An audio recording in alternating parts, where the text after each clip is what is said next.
Actually Ayesha খুব বড় খেলোয়াড় ছিল, লাইক এজেন্ট। যে ধরনের এজেন্ট দুটো পার্টির মধ্যে ডিল করিয়ে মাঝখান থেকে ভালো কমিশন নিয়ে সরে যায়, শুধু এটা ধরে নিন যে আয়েশাও এই ধরনেরই এজেন্ট ছিল, কিন্তু টপ লেভেলের। ওর সমস্ত ডিলগুলি লাখ আর কোটি টাকার উপরেই হতো, আর সব কটাই ছিল একেবারে বেআইনি। আমাদের কাছে এসব কিছুরই প্রমাণ ছিল, আমরা ওকে অ্যারেস্টও করেছিলাম। কিন্তু ও হঠাৎ করে রাজসাক্ষী হয়ে গেল। ও নিজের মুক্তির বিনিময়ে 3 জন বড় ব্যবসাদারের দুর্নীতির বিরুদ্ধে আমাদের হাতে সব প্রমাণগুলো দিত। আজ কোর্টে শুনানি ছিল, কিন্তু কাল রাতেই ওর মার্ডার হয়ে যায়। 3 জন বড় বিজনেসম্যান, এরা কারা? বিকি, রাহুল, কুমার। এই 3 জনের কাছেই পয়সা আর পাওয়ার যথেষ্ট আছে, যা খুশি করতে পারে। আর যে প্রমাণগুলো আয়েশার কাছে ছিল, আয়েশার কাছে কিছু টেপ ছিল, এই 3 জন বিজনেসম্যানের বেআইনি কাজের কিছু ভিডিও ফুটেজ।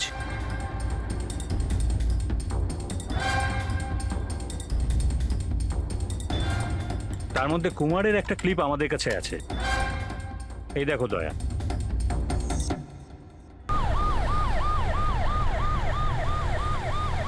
এই মুহূর্তে জানা যাচ্ছে যে গত 2 দিন ধরে চলতে থাকা সিবিআই তদন্ত আজ শেষ হয়ে গেছে, আর মিস আয়েশা কিছুক্ষণের মধ্যে পৌঁছে যাবেন তার নিজের এই বাড়িতে। এমনটা মনে করা হচ্ছে যে এই হাই প্রোফাইল কেসে মিস আয়েশা সিবিআই এর জন্য সাক্ষী দিতে রাজি হয়েছেন, তাই ওনাকে ক্ষমা করে দেওয়া হচ্ছে আর ছেড়ে দেওয়া হচ্ছে।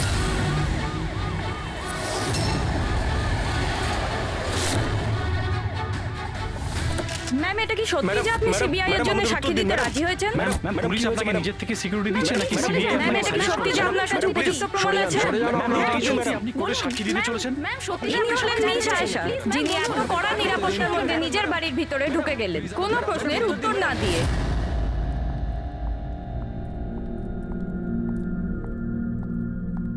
ম্যাডাম, খাবার রেডি আছে, দিয়ে দেবো কি? না, আমার খিদে নেই। তুমি একটা কাজ করো, ওনাদের খেতে দিয়ে দাও। হ্যাঁ ম্যাডাম।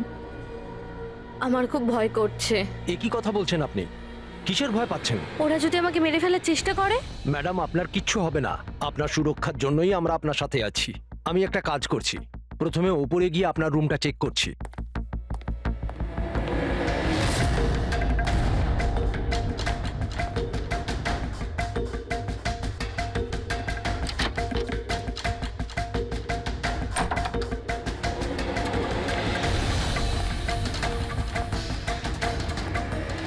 আপনার রুমটা চেক করেছি, সবকিছু ঠিক আছে, আর আপনি গিয়ে রেস্ট নিতে পারেন। দেখুন, আপনার কিচ্ছু হবে না। আর তাছাড়াও শুধুমাত্র একটা রাতের ব্যাপার, সকালে কোর্টে রায় বেরিয়ে যাবে আর ওরা গরাদের পিছনে চলে যাবে। You just relax.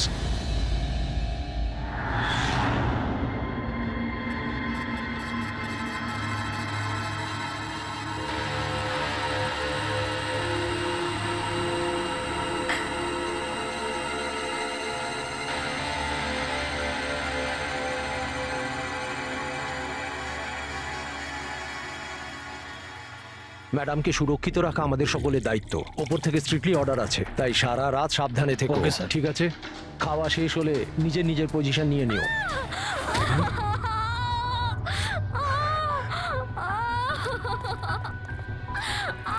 Madam! Madam! Madam! Madam, দরজা খুলুন! ম্যাডাম, দরজা খুলুন! দরজাটা খুলুন ম্যাডাম।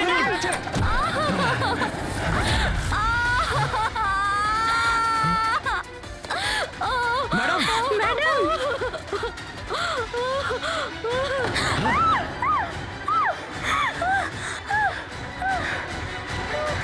Oh shit!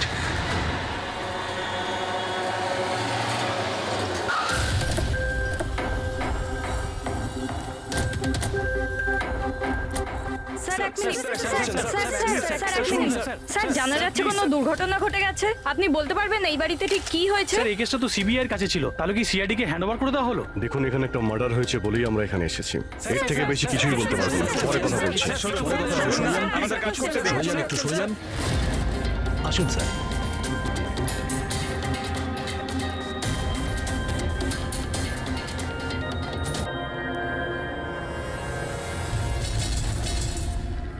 ওর মুখটা আর হাতটা তো একদম পুড়ে গেছে। পোড়ার কোনো চিহ্ন তো এই রুমে আর দেখতেই পাচ্ছি না। দেখে তো মনে হচ্ছে যে অ্যাসিড অ্যাটাক হয়েছে। হ্যাঁ দয়া, অ্যাসিড কি হয়েছে? কিন্তু স্যার কোথাও তো পড়তো জামা কাপড়ে বা নিচে কোনো অ্যাসিডের চিহ্নই তো নেই। সেটা তো ঠিক। স্যার স্যার ইনি বাথরোব পরে আছেন, মানে স্নান করে বেরিয়েছেন, আর স্নান করার পর উনি এই ক্রিমটা এক লাগিয়েছিল। মিনিট, ওই ক্রিমটায় হাত দেবে না, ওই ক্রিমটাকে চেক করতে হবে।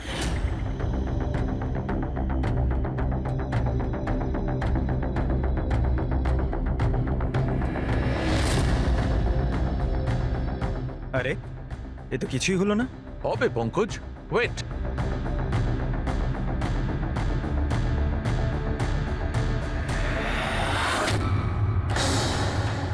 আরে স্যার, এটা তো দেখলে, এটাতে এমন অ্যাসিড মেশানো হয়েছিল যেটা সঙ্গে সঙ্গে কাজ করে না, 2-3 মিনিট বাদে কাজ শুরু করে, আর যখন কাজ শুরু করে তখন এরকম ভয়ঙ্কর ভাবে কাজ করে। স্যার তার মানে স্নান করার পর উনি এই ক্রিমটা লাগিয়েছেন, আর সেটার এফেক্ট কিছুক্ষণ পরে হয়েছে। একদম ঠিক। কেউ আসলে একে মারবার জন্যে এর নিজের যে ক্রিম ছিল সেটা এই ক্রিমটার সঙ্গে বদলে দিয়েছে। এটা এটা কি বলছেন আপনারা? কি কি ব্যাপার? আপনি মনে হচ্ছে একটু বেশি ঘাবড়ে গেছেন। হ্যাঁ, কি জানেন আপনি এদের ব্যাপারে? না স্যার, আমি কিছুই জানি না। ম্যাডাম তো এই ক্রিমটা রোজই ব্যবহার করতো। আর এটা খনি ভালো মতোই জানতো, আর এটারই সুযোগও নিয়েছে। যেই হোক না কেন, আয়েশাকে খুব কাছ থেকে চিনতো। আচ্ছা, ওটা আপনি নয় তো?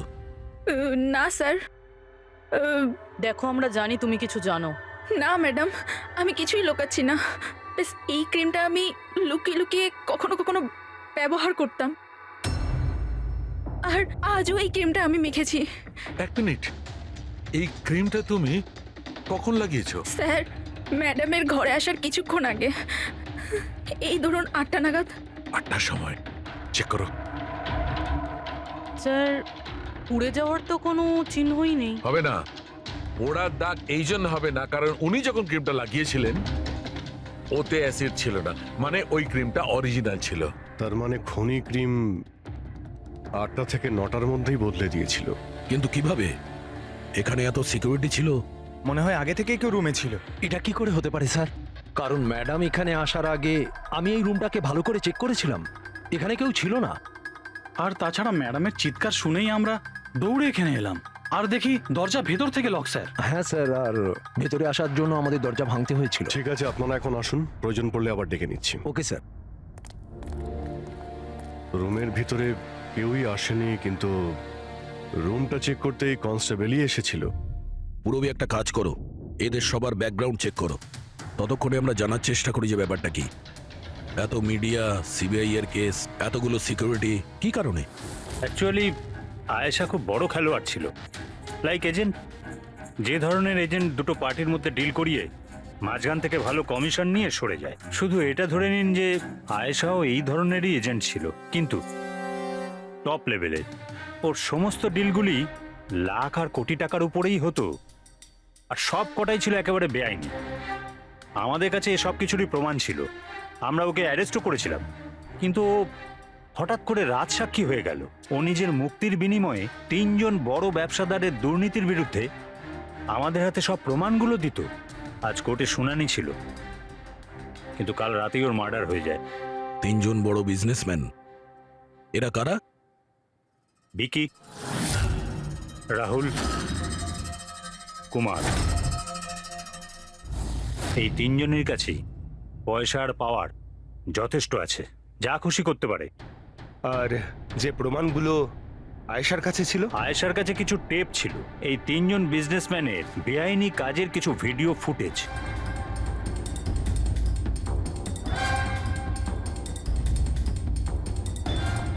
তার মধ্যে কুমারের একটা ক্লিপ আমাদের কাছে আছে, এই দেখো দয়া।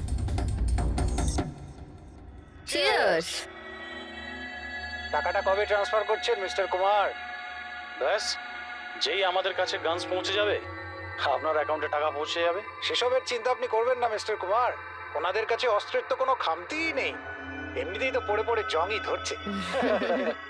হ্যাঁ, তাছাড়া পাওয়ারে থাকার তো এটাই সুবিধা, তাই না? যখন যেটা মন চায় করে না। আপনি শুধু এই কনসাইনমেন্টটা সম্পূর্ণ করে দিন, আমাদের তো একসঙ্গে অনেক কাজ করতে হবে, তাই না? একদম। আর এটা তো সবে শুরু।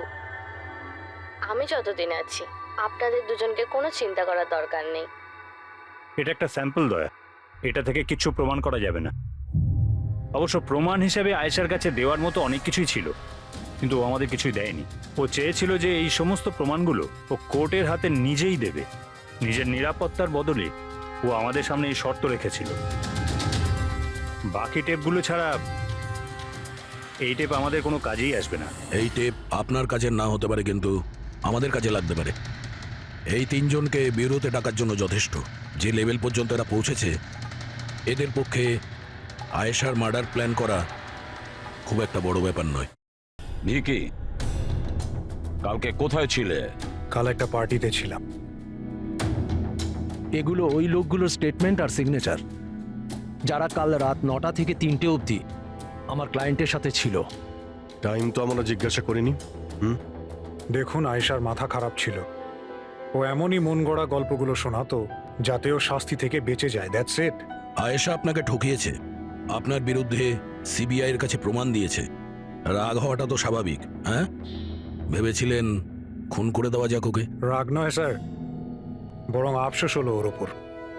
কারণ ও চাইলেও কিছু করে উঠতে পারতো না স্যার, কারণ ওর করার মতো কিছুই ছিল না। এটা আমার ক্লায়েন্ট রাহুলের অ্যালিবাই।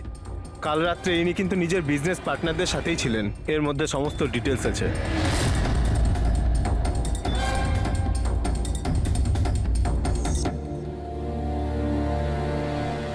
আমার মনে হয় না যে আপনাদের কিছু জানার আছে বলে।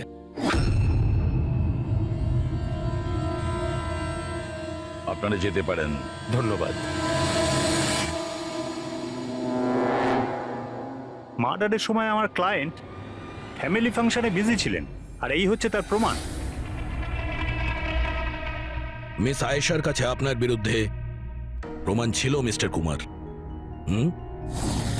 আর এমন প্রমাণ যা আপনাকে বরবাদ করে দেওয়ার জন্য যথেষ্ট। আয়েশা খুবই চালাক মেয়ে, ভালো হয়েছে মারা গেছে, নাহলে আমি ওকে মেরে ফেলতাম। মারতেন না মেরে ফেলেছেন? না স্যার, আমি ওকে মারিনি, কিন্তু ওই মানুষটাকে আমি নিশ্চয়ই থ্যাঙ্কস বলবো যে আমার মনের ইচ্ছেটাকে পূরণ করেছে। আপনি যেতে পারেন, তবে খুব তাড়াতাড়ি দেখা হবে। Thank you.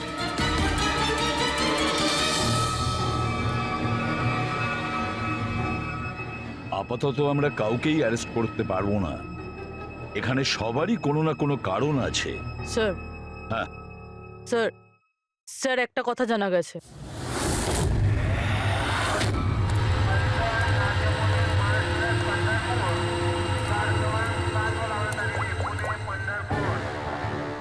হ্যালো, হ্যাঁ, সব কিছু তৈরি।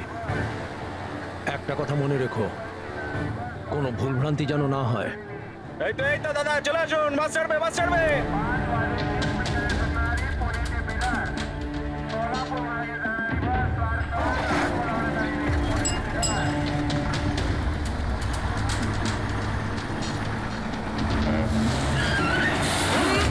চাপ বাবা। আরে দাদা, কি হলো? বাস দাঁড়ালো কেন? আরে বাসের সামনে কেউ গাড়ি দাঁড় করিয়ে দিয়েছে দাদা। মাঝ রাস্তায়?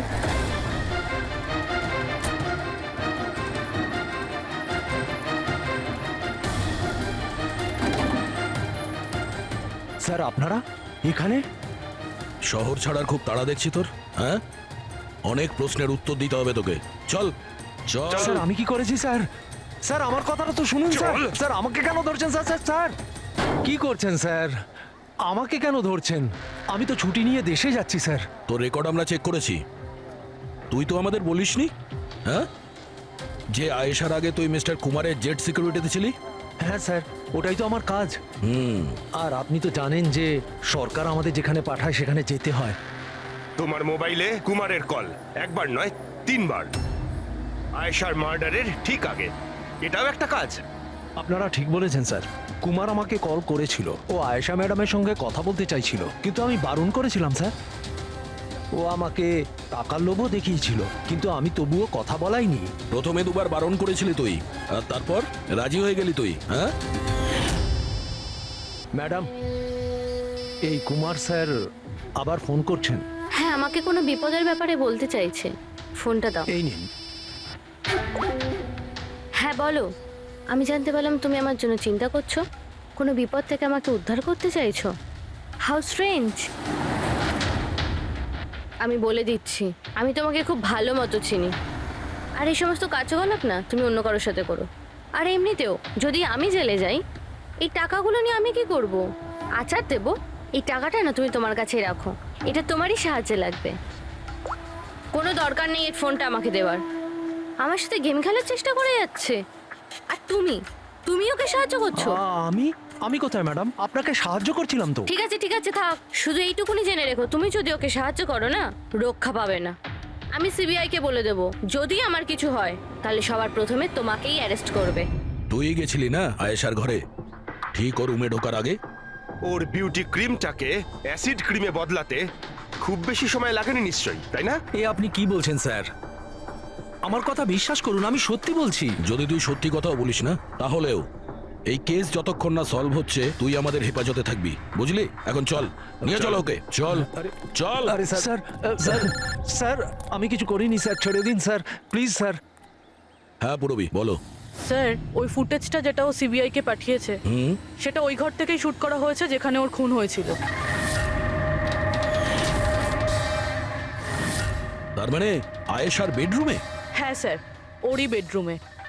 আসলে এই ফুটেজটা 1 বছর আগের, ফার্নিচার বদলানো হয়েছিল তাই বোঝা যাচ্ছিল না। Are you sure? স্যার 100%, এটা সেই ঘরটাই। হ্যাঁ, একটা ভাইটাল ইনফরমেশন দিলে Purabi, thank you so much. Purabi বলল যে আয়েশা মিনিস্টার আর মিস্টার কুমারের স্টিংটা ওই রুমেই করেছে। আর যদি এটাই হয়, ক্যামেরা ওই ঘরেই কোথাও লুকানো আছে, তার মানে ক্যামেরা এখনো ওখানেই আছে।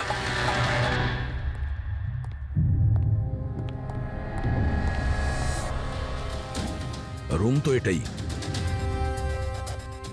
আর এই হলো জানালা। ফুটেজে জানালা রয়েছে, তার মানে এই ফুটেজটা এই দিক থেকেই তোলা হয়েছে। স্যার, ফুটেজ অনুযায়ী তো ক্যামেরা এখানে থাকা উচিত। না ভাই, এতটা হাইটে না, ক্যামেরা আই লেভেলে ছিল, আর সেই হিসেব অনুযায়ী এইখানেই কোথাও হওয়া উচিত।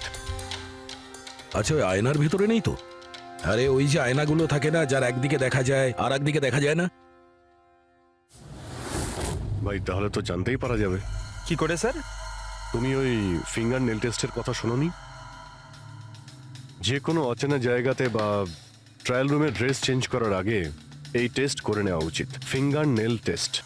তোমার যে নখ রয়েছে সেটা তুমি কাঁচের মধ্যে লাগাও, আর তোমার রিফ্লেকশনে যে নখ আছে আর তোমার যে নখ রয়েছে তার মধ্যে যদি গ্যাপ থাকে তাহলে সেটা আসল, আর যদি গ্যাপ না থাকে তাহলে সেটা নকল ওয়ান ওয়ে। যেমন এই মিররটা, এটা ওয়ান ওয়ে মিরর। যদি মিররটা ওয়ান ওয়ে হয় তাহলে তো এর পেছনে জায়গা থাকার কথা।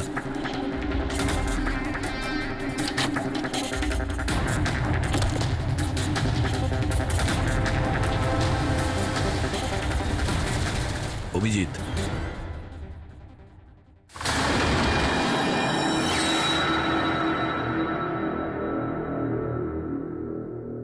এখানে তো পুরো ফিল্মের সেট আপ লাগানো রয়েছে। এসডি কার্ড তো নেই স্যার। হ্যাঁ,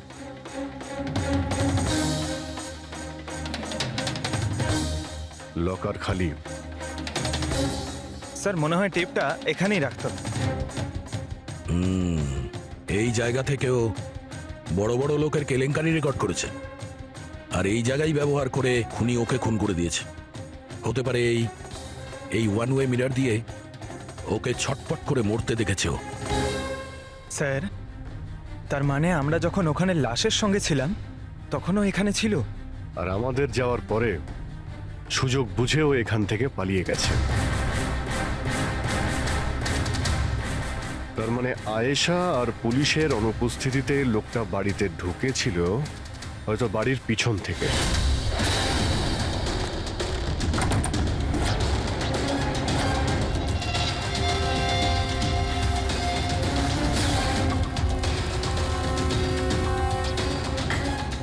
ও আয়েশার বিউটি ক্রিমটাকে সরিয়ে বিষাক্ত ক্রিমটা রেখে দেয় আর তারপর ভিতরে ঢুকে বসে থাকে। তার মানে ও চোখের সামনে আয়েশা ওই ক্রিমটা লাগিয়েছে আর একটু বাদে ছটফট করতে করতে মরে গেছে। তারপর পুলিশ আর রাখি এখানে আসে, তখনও ভেতরে ছিল। তারপর আমরা এখানে এসেছি, তখনও ও ভেতরে ছিল। তারপর রাত্রে সুযোগ পেতেই ও টেপগুলো নিয়ে এখান থেকে পালিয়ে গেছে, মনে হচ্ছে ওই রাস্তা দিয়েই। কিন্তু স্যার মেইন গেটে তো পুলিশ দাঁড়িয়ে ছিল, ও মনে হয় পেছন থেকেই পালিয়েছে। এমন তো কিছু নয় স্যার, কিন্তু হ্যাঁ স্যার, প্রায় ধরুন মাঝরাতের দিকে গাড়ির চাকার এরকমই একটা আওয়াজ শুনতে পেয়েছিলাম। শব্দটা কোথা থেকে হয়েছিল মনে আছে তোমার? এই তো স্যার, এই পেছনের দিক থেকে, কিন্তু একবারই পেয়েছিলাম স্যার, আর দ্বিতীয়বার শুনিনি স্যার। ঠিক আছে, থ্যাংক ইউ।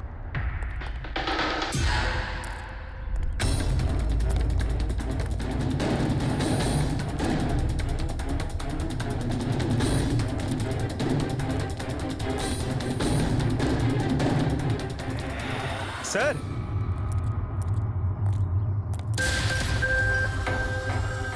স্যার টায়ারের ঘষার চিহ্ন তো রয়েছে এখানে, দেখতে পাচ্ছ এখানে এই তেল আর জল পড়ে আছে।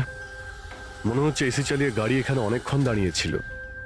আর তারপর গাড়ি এখান থেকে বেরিয়ে গেছে। ওই কনস্টেবল এই গাড়িরই টায়ারের আওয়াজ শুনেছিল। যদি গাড়িটা এখানে অপেক্ষা করেই থাকে তাহলে হঠাৎ এমন কি হলো যে তাড়াহুড়ো করে চলে গেল? স্যার মনে হয় কেউ দেখে ফেলেছিল, ওই জন্য ভয়তে পালিয়ে গেছো। পয়েন্ট আছে। এখানে আশপাশটা জিজ্ঞাসা করে দেখি।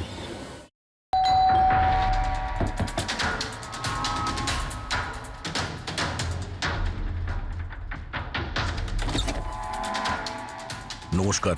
নমস্কার। নমস্কার, আমরা সিআইডি অফিসার্স। সিআইডি? ম্যাম, কালকে রাত্রে আপনি এখানে কিছু কিছু অদ্ভুত দেখেছিলেন বা শুনেছিলেন, এমন কিছু যা আগে কখনো ঘটেনি? হ্যাঁ, দেখে তো ছিলাম। অনেক রাত পর্যন্ত আমি ঘুমোতে পারিনি। আর রাতে আমি দেখলাম বাড়ির সামনে একটা বড় গাড়ি পার্ক করা আছে, কিন্তু ওটা আমাদের সোসাইটির কারণ নয়। অনেক রাত পর্যন্ত গাড়িটা কিন্তু ওখানেই ছিল। কোন গাড়ি ছিল আপনার মনে আছে কিছু? দেখুন, গাড়ির ব্যাপারে তো আমি বিশেষ কিছু তো জানি না, কিন্তু ওটা HX9 ছিল, কারণ আমার ছেলের কাছেও ওই একই গাড়ি আছে। I C.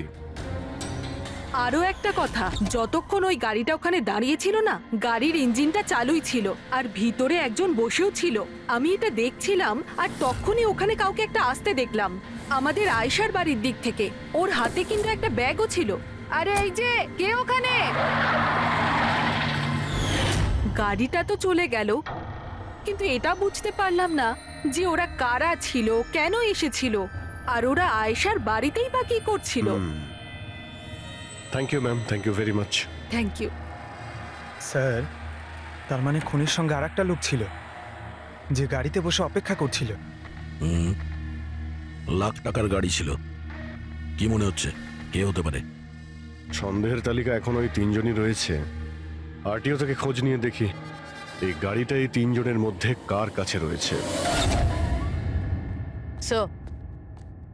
স্যার, এই ধরনের দামি গাড়ি তিনজনের কাছে আছে। কি? হ্যাঁ স্যার, খুবই শৌখিন লোক, এক একজনের কাছে অনেক গাড়ি আছে। তাহলে এই তিনজনের মধ্যে ওই গাড়িটা কার আছে কি করে জানতে পারবো? তাও সিচুয়েশন অনুযায়ী খুনি এই তিনজনের মধ্যে কেউ মনে হচ্ছে। না স্যার, আমরা তিনজন এই খুনের ব্যাপারে কিচ্ছু জানি না। আপনারা এখানে কেন?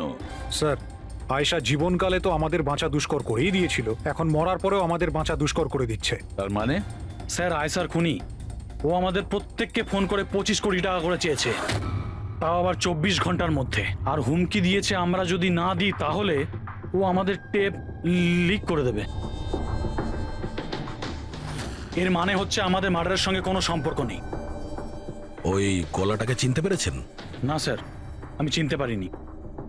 আপনারা শুনে নিন, আমি কলটা রেকর্ড করেছি। আয়েশাকে আমি খুন করেছি আর ওই টেপসগুলো আমার কাছে আছে। ওই টেপসগুলোর মধ্যে যা প্রমাণ আছে তোমাদেরকে সারা জীবন জেলে রাখার জন্য যথেষ্ট। 24 ঘন্টার মধ্যে কেম্যান ল্যান্ড ব্যাংকের অ্যাকাউন্ট নাম্বার 23122-তে 25 কোটি টাকা জমা করে দিন, না হলে এই প্রমাণটা পুরো দুনিয়া দেখবে। তোমাদের কাছে 24 ঘন্টা আছে, ভেবে নাও কি করবে। ওকে ট্রেস করো, দেখো কোথা থেকে ফোন এসেছে, কে ফোন করেছিল, দেখো কোনো ডিটেলস পাওয়া যায় কিনা। ওই যে ও অ্যাকাউন্ট নাম্বার দিয়েছে, ওটা দিয়ে হয়তো জানা যেতে পারে। না, ইন্টারন্যাশনাল ব্যাংক স্যার, কোনো ডিটেল দেবে না ওরা। হ্যাঁ, কথাটা ঠিকই। স্যার, হ্যাঁ, ইন্টারন্যাশনাল কল, প্রেস করতে পারছি না। তার মানে কিছুই হবে না? ওই বদমাসকে 25 কোটি টাকা দিতেই হবে? না, কেন দেবেন 25 কোটি টাকা ওই বদমাশ লোকটাকে? হ্যাঁ, আর কেন দেবেন যেখানে আপনারা কিছু করেননি? না কোনো ঘুষ দিয়েছেন আপনারা, না কোনো বেআইনি কাজ করেছেন। তাহলে আপনাদের বিরুদ্ধে ওই টেপে তো কিছুই থাকবে না। হ্যাঁ, যদি আপনারা কিছু করে থাকেন তাহলে। আরে এটা কি বলছেন স্যার? আমরা কিচ্ছু করিনি, আমরা ইনোসেন্ট, আমরা নির্দোষ। আপনি তো অযথাই আমাদের ওপর।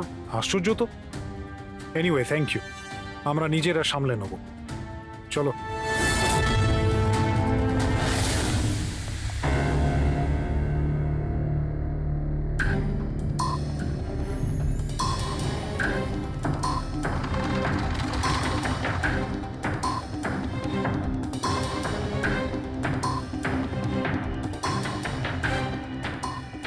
সারিকা, এই রুমটাকে খুব ভালো করে চেক করতে হবে।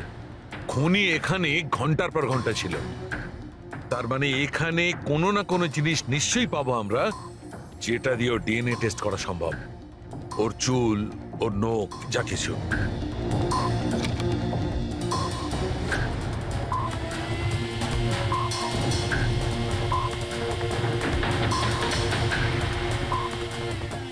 এক মিনিট সারিকা, হ্যাঁ, একটা ফোর্সেপ দাও।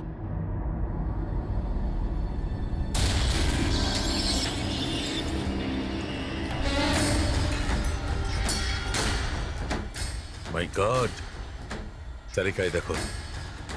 Contact lenses. Yes, contact lens. কিন্তু কিন্তু আয়েশার চোখ তো একদম ঠিক ছিল। আমি নিজেও রিপোর্টস চেক করেছি, না ও চশমা পরতো আর না কন্ট্যাক্ট লেন্স। তবে এই কন্ট্যাক্ট লেন্সটা কার হতে পারে? খনির? না না, খনির হতে পারে না। একটা চোখের কন্ট্যাক্ট লেন্স খুলে যাবে আর কেউ জানতে পারবে না, এটা ইম্পসিবল। দেখান তো একটু।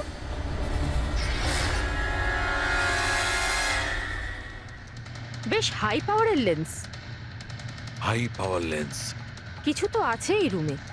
একে তো এই ঘরটা চারিদিক থেকে বন্ধ, কোনো জানলা নেই, কোনো ভেন্টিলেটর নেই। হ্যাঁ? ও ওহো, কি হয়েছে? সারিকা, তুমি জানো তো ওই কালার স্টেন কেমিক্যাল বানানো হয় যা দিয়ে ঘাম টেস্ট করা যায়? হ্যাঁ জানি। গুড, এক কাজ করো, তুমি কালার স্টেন কেমিক্যাল বানাও। খনি এখানে এই ঘরের মধ্যে ঘন্টার পর ঘন্টা ছিল, আর আমাদের অল্প সময়ের মধ্যে এত ঘাম হয়ে গেল। খনির তো খুব ঘাম হয়েছিল।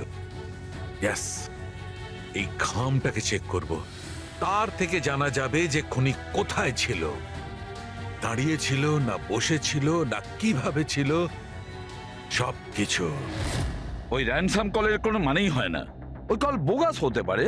হ্যাঁ স্যার, কারণটা আমাদের কেস থেকে সরানোর জন্য আর টাকা কামানোর জন্য। এই তিনজনের মধ্যে কেউ আয়েশাকে খুন করে আর ওই টেপটাকে চুরি করে, আর সে বাকি দুজনকে কল করে ব্ল্যাকমেল করছে। কিন্তু স্যার, সে কে? স্যার, আমার তো মনে হয় কুমার হতে পারে। ও ভীষণ রকচটা, যে কারো খুন করতে পারে। আর ওই বাকি দুজন, ওরাও কম যায় না স্যার। এই তিনজনের যেমন পয়সাও আছে তেমন ক্ষমতাও আছে এদের। খুনি এই তিনজনের মধ্যেই কেউ হবে স্যার। আর খুনির একজন সঙ্গীও আছে, যে ওই বাইরে গাড়িতে বসে খুনির জন্য অপেক্ষা করছিল। হ্যাঁ, হবে তো এই তিনজনের মধ্যেই কেউ, আর এমন একজন যে আয়েশাকে খুব কাছ থেকে চিনতো। এক্স্যাক্টলি, সেজন্য ও জানতো যে আয়নার পেছনেও আরো একটা রুম আছে, আর আয়েশা কোন ক্রিম ব্যবহার করতো সেটাও ও জানতো। স্যার, এর মানে ওই গোপন জায়গার ব্যাপারে খুনি ছাড়া আর কেউ কিছু জানতো না। এক্স্যাক্টলি। তাহলে স্যার তাহলে আবার কি করবে দয়া? ধরে ফেলো ওদের। ওদের প্ল্যানিং এই ওদেরকে ফাঁসাতে হবে।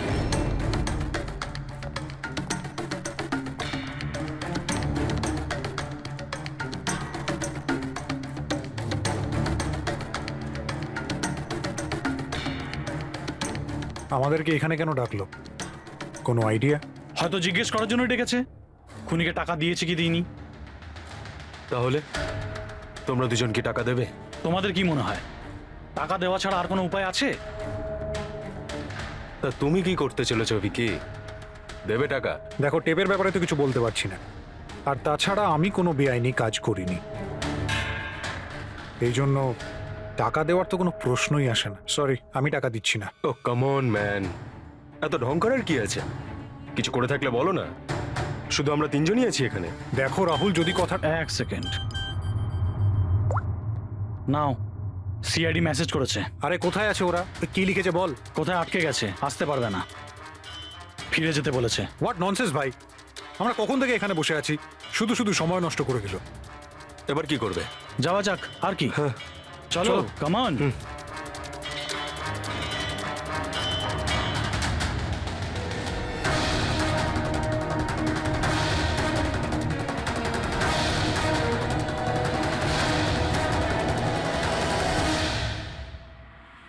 এই সে।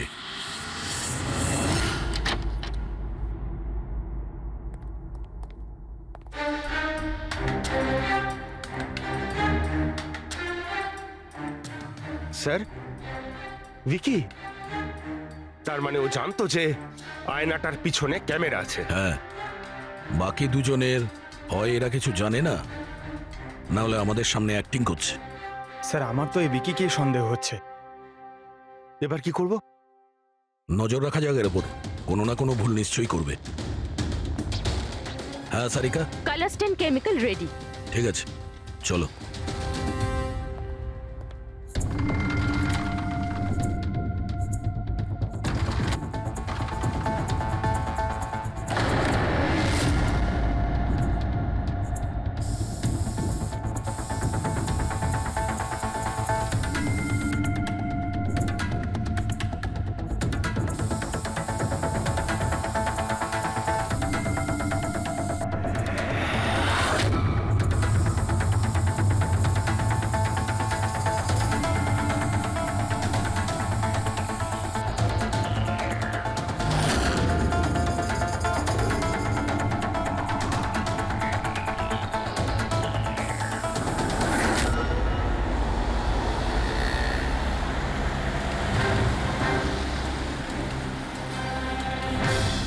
আরে স্যারও যাচ্ছেটা কোথায়?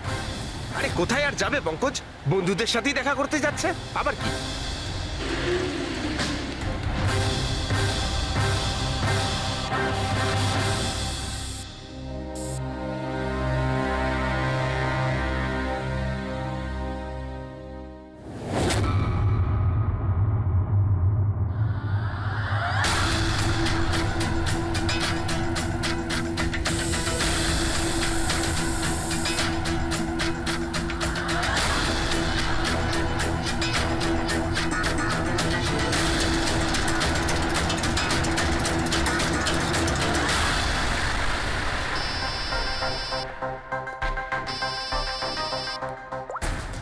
হ্যাঁ সারিকা, বলো। গুড, কিছু পেলে? মেঝেতে? মেঝেতে শুয়েছিল? মেঝেতে কেন? ওকে ওকে, ঠিক আছে সারিকা, আমি তোমাকে পরে ফোন করছি। বাই।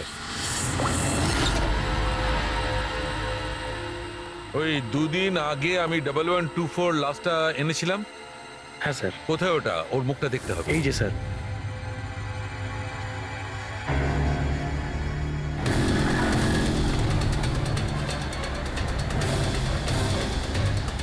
এই জানতে পারেনি তো যে আমরা ওকে ফলো করছি?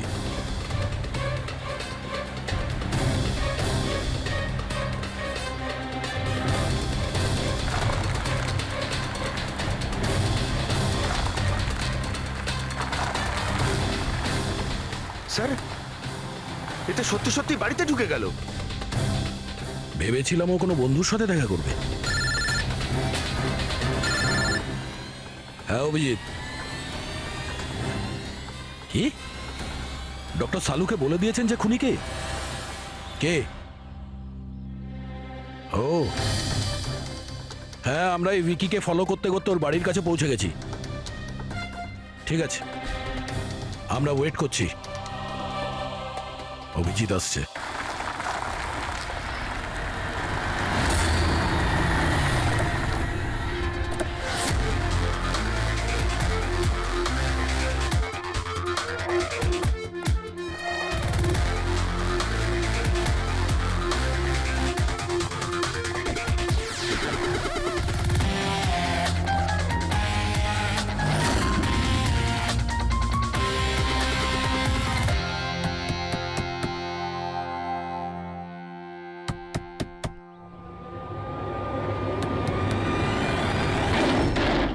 এক মিনিট, এটা কি করছেন আপনারা? আরে এটা কোনো ভদ্রতা হলো কারো বাড়ির ভিতরে ঢোকা? একদম বাজে কথা বলবে না। আমরা সত্যিটা জেনে গেছি। কোথায় লুকিয়ে রেখেছো ওকে? দেখুন, আপনি আমার কথা শুনুন, আপনার কোথাও ভুল হচ্ছে। আমি কিচ্ছু করিনি। আমি না আয়েশাকে খুন করেছি আর না এখানে কাউকে লুকিয়ে রেখেছি। আমরা কখন বললাম যে তুমি আয়েশার খুন করেছো? হ্যাঁ, একেই বলে চোরের নজর বোচকার দিকে। দেখুন, আমার কথাটা বোঝার চেষ্টা করুন। আপনারা আমার কথাটা শুনুন। আপনারা আমার কথা কেন শুনছেন না? হ্যালো, আপনারা এইভাবে ভিতরে ঢুকতে পারেন না।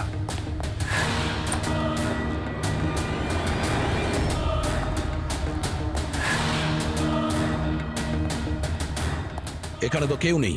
আমি বলছি আপনাদেরকে এখানে কেউ নেই, প্লিজ। আরে বন্ধ করুন এগুলো। এইভাবে ভিতরে আপনারা ঢুকতে পারেন না। Hello, excuse me, hello. আরে ওপরে কিচ্ছু নেই স্যার। আরে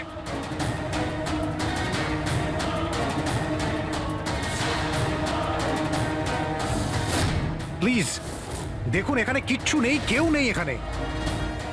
আরে আপনারা তো আমার কোনো কথাই শুনছেন না। আজব তো, কখন থেকে বলছি এখানে কেউ নেই। আরে কেউ নেই এখানে। হ্যালো স্যার,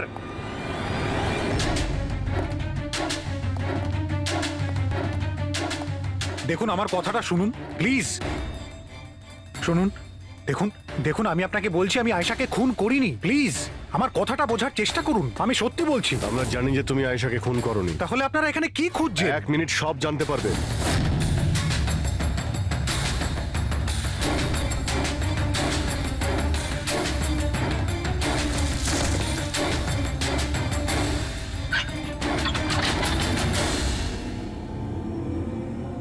স্যার আসুন। আয়েশা দেবী, আপনার খেলা শেষ, চলে আসুন।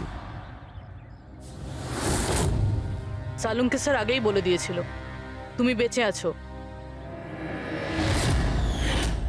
আসলে আমি ওর চোখটা চেক করব।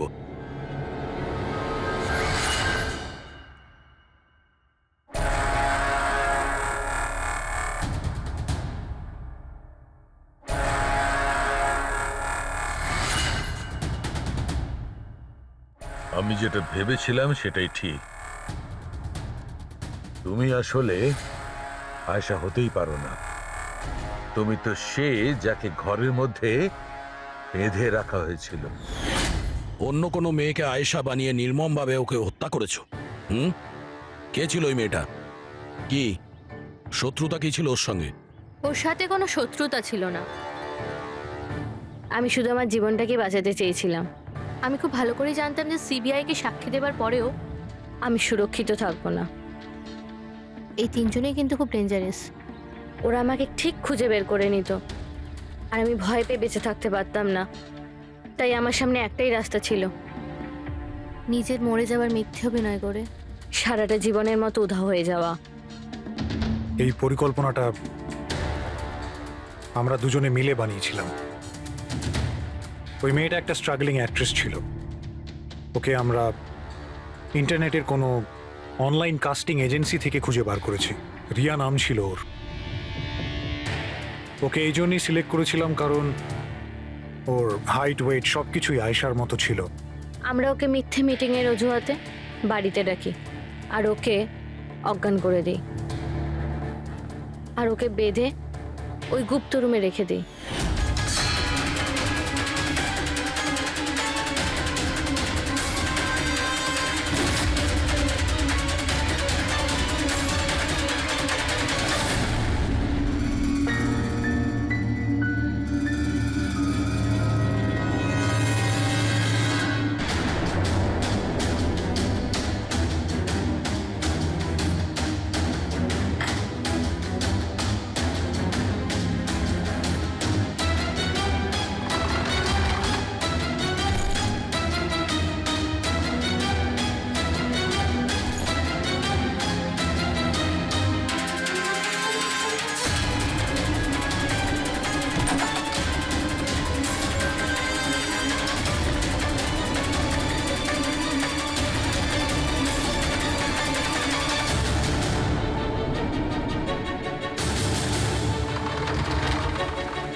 তোমার প্ল্যান তো কার্যকরী হয়েছিল, তাহলে ফোন করে টাকা চাওয়ার নাটক কেন করলে? আমরা ভাবলাম যে আপনাদের এই তিনজনের থেকে মনোযোগ সরে যাবে, আর আমরা টাকাও পেয়ে যাব নতুন জীবন শুরু করার জন্য। প্রয়োজনের থেকে বেশি চালাকি আর লোভ তোমাদের নিজেদের জালেই ফাঁসিয়ে দিয়েছে। চিন্তা করো না, তোমাদের জীবন নতুন করে শুরু হবে, কিন্তু সেটা জেলে।